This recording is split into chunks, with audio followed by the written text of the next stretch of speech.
Hello, everybody. It's Friday, the 24th of May, and it's Facebook Live. And an awful lot has happened since my last Facebook Live. A general election has been called. So, this is a super exciting time.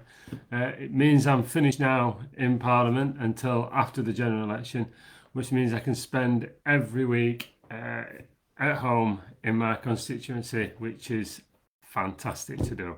I love being at home. So I'll be out pretty much every day, knocking on doors, saying hello to as many people as possible, listening to your concerns and your questions, and doing everything that I can do everything I can to see everybody I can over these next few weeks. I hope you realise. I hope you've noticed that I've pretty much been out and about every single weekend since I was first elected. So it's nothing new, but it's there's just going to be obviously a lot more of it. But I'm super excited. Didn't expect it. I was expecting in November. I think most people were expecting it in November, but there we have it. The Prime Minister's called it, and it's all steam ahead. We've got to win this election, everybody. It's so important we win this election. We cannot let Labour run this country. They will do untold damage to it. We cannot let that happen. We've seen what's happened in Doncaster over the last 6 decades with living under socialism in Doncaster. We cannot have that for this country. We just cannot let that happen. So yeah, we're gonna have to go out there and see as many people as possible. It's been a good week, as you know. Inflation figures were down to 2.3%. Notice today or yesterday, I think the energy price cap's coming down. Everyone's had 4% off their national insurance over this last 2% before Christmas, 2% now, and I know many people have had pay rises too. So people are feeling money in their pockets. Hopefully, we'll get some interest rate reductions down later in the year, and so we've definitely turned a corner. Rwanda bill got its royal assent, so we are hoping to get those planes off very soon. Labour voted against that over 100 times, by the way. So we'll get those planes off, get some money in people's pockets, start feeling good about our country again, and hopefully we can return a Conservative government. But to return a Conservative government, you need to return me. And I can only help you and continue the work that I'm doing if I am your Member of Parliament. So please remember that when you put that cross on that page in 6 weeks' time. So there we go. I will do. I might do more of these. Actually, I usually do one a month. I might do one a week. Might do one a fortnight. Interested to hear your thoughts on that. But I'll be putting a lot out on social media. I think it's important that people see me out and about, and please do come and talk to me. It'd be really important. Really pleased if you come and talk to me. Half a dozen people have been stopping me today and talking to me and coming up and saying thanks for what I've done, and hoping that I get elected again, so I can continue this good work. Anyway, I'll go back to the usual format of Facebook Live. We've had over 3,000 emails. I think it was 3,312 emails this month. We put a post out. I've just been looking through some of the posts that we've done, and we've handled over 20,000 cases in the last 4 and a bit years. That's 20,000 people we will have helped in some shape or form. And if it's usually just an email or a phone call, we don't even really open a case for them. So I know we've done more than that. But that's full credit to my fantastic team, both here up in Doncaster and down in Westminster.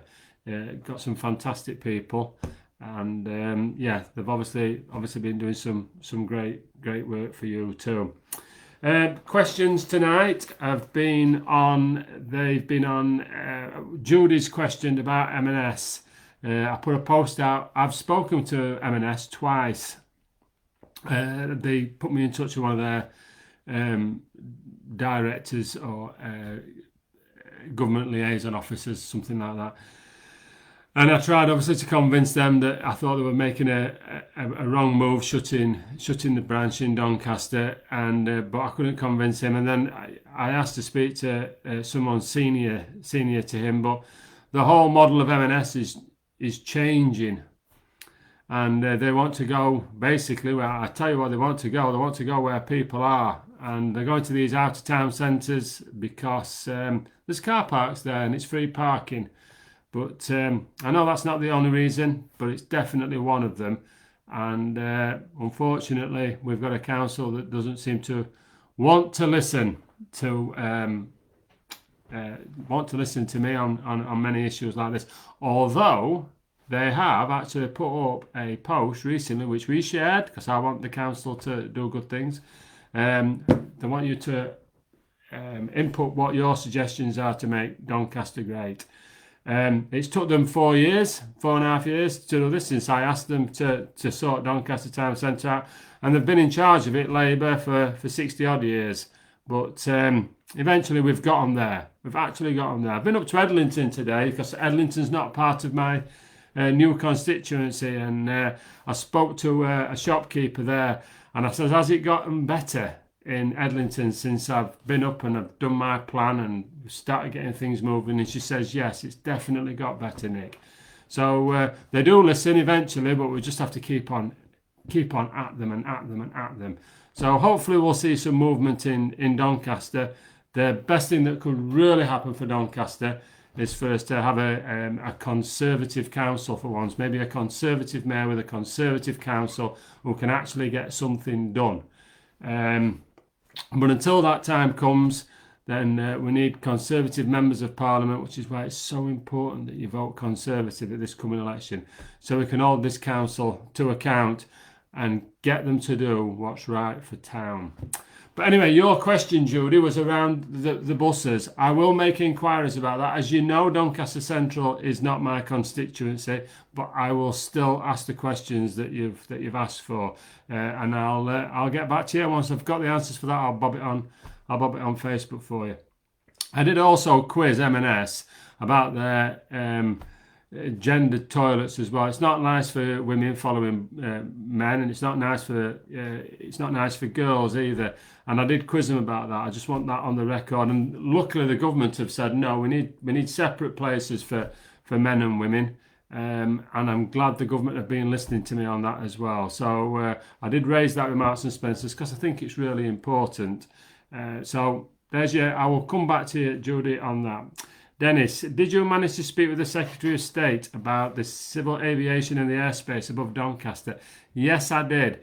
I managed to catch him in the lobbies on Wednesday evening, and we've put out a little video on that this afternoon. It's only actually gone out this afternoon with my regular airport post.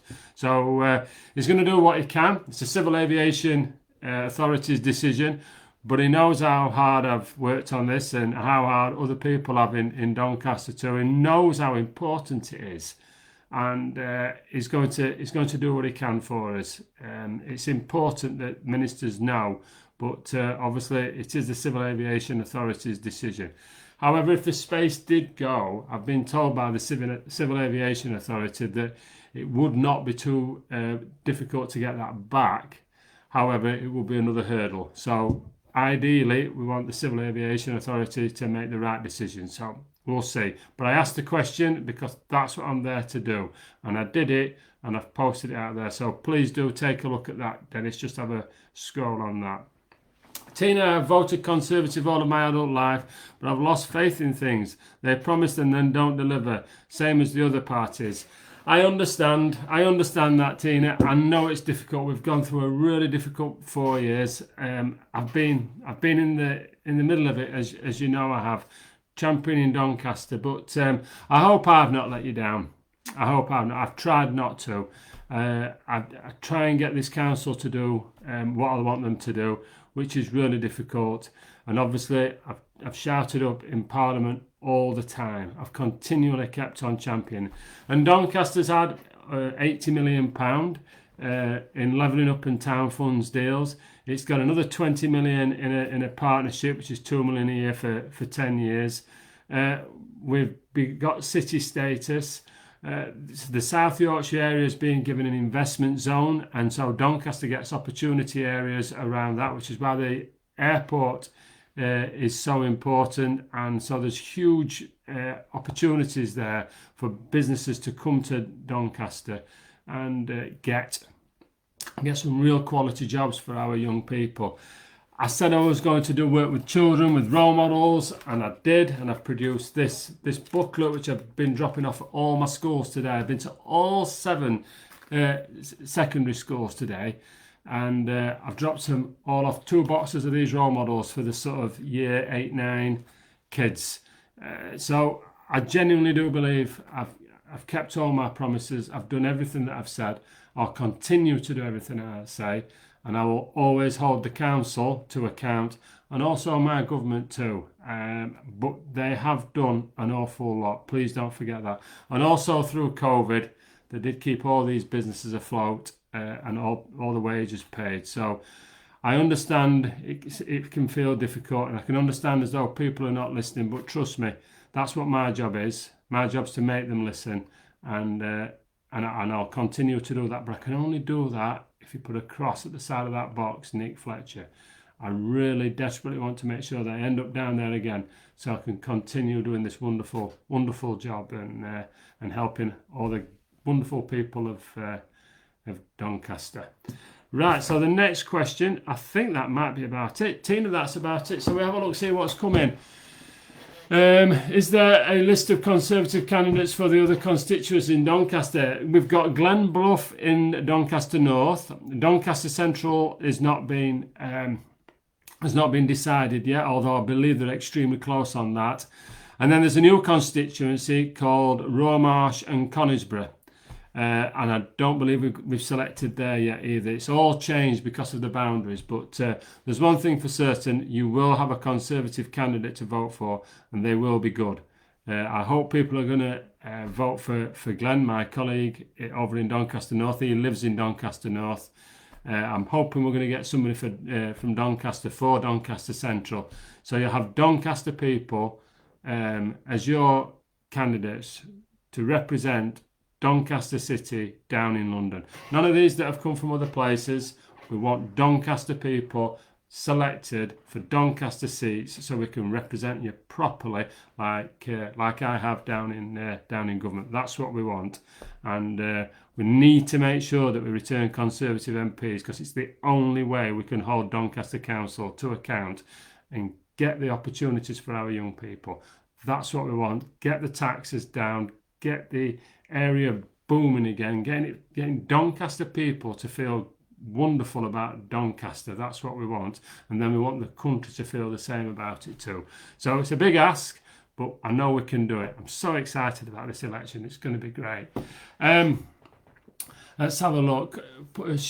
Pat Hodges, surely if we are so close to a new airport operator, the CAA should keep the airspace open for DSA. That's exactly my argument. That's what we should be asking to. The council have signed a lease. They've got no operator yet, sadly. But I would have hoped the operator would have signed the same time as we signed the lease from Peel. But anyway, there we are. At least we've got a lease now.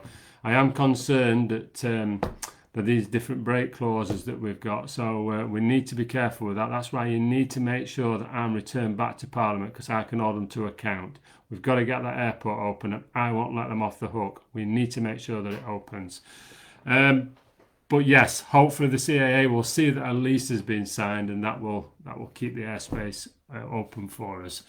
What else have we got in here? No more questions yet. I'm taking them live now, so if you want to tap away on your question, then please write them in.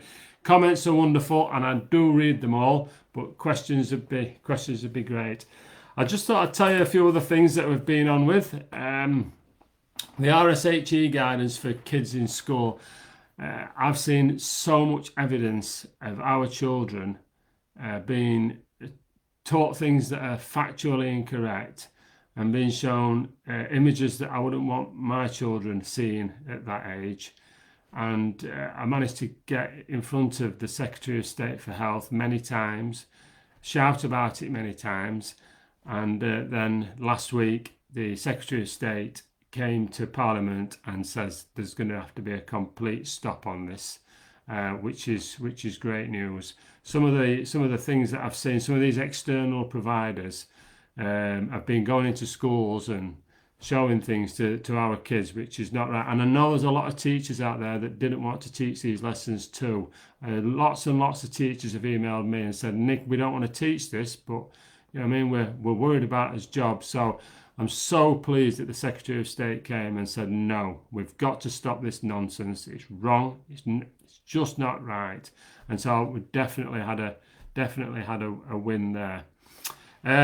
Three Dads Walking. I don't know if you saw the campaign with Three Dads Walking. I managed to meet them over at the Humber Bridge and walk over the Humber Bridge with them. Now we have to be careful with what they're asking too.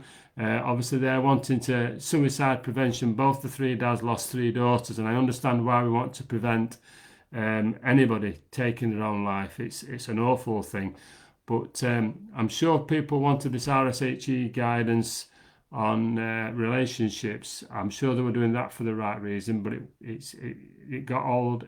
Bad actors got hold of it, and it turned it into something it shouldn't. And so, although I'm supportive of the Three Dads Walking, I'm also concerned about what we need to be teaching our kids with regards to suicide, and it has to be age appropriate. So I'm pleased that I've had a good campaign. I'm pleased I've been part of it.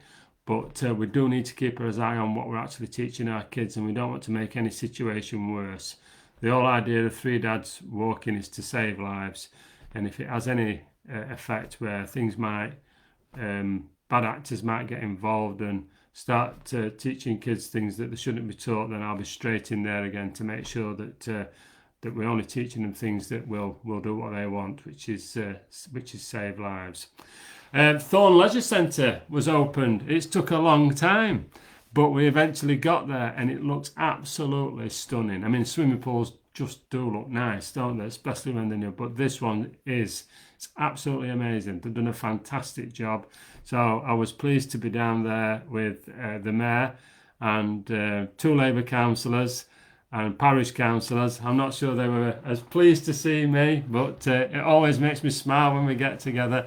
And it was great to see Thorn Leisure Centre open. So well done to everybody who's had everything to do with that.